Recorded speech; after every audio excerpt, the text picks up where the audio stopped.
Welcome to your Denver Metro Real Estate Update. I'm Eve Evans with the Servant Corporation, your licensed Colorado real estate consultant. Today is August 31st, 2020.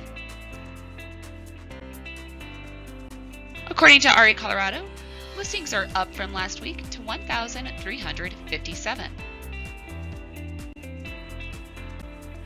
Our closings are down slightly this past week to 2,139.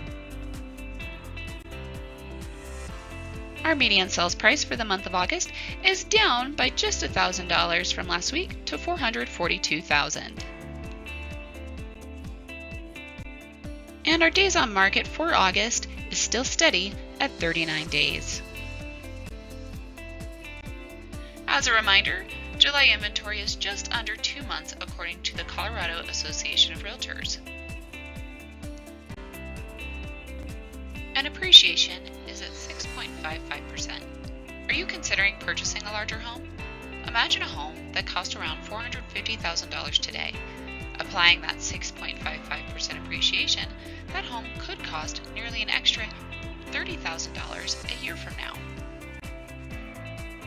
That means an extra $124 more each month and nearly $1,500 each year with the same low interest rate, around 3%. If rates return to 4%, that could mean nearly $400 more each month and could cost you over $4,700 each year. Remember, these aren't one-time costs. That's every month and every year of the loan. That could be over $23,000 over the first 5 years. Don't wait to move. Even if you're not sure if you can make the move, wouldn't you rather know for sure versus operating out of misinformation or misunderstanding?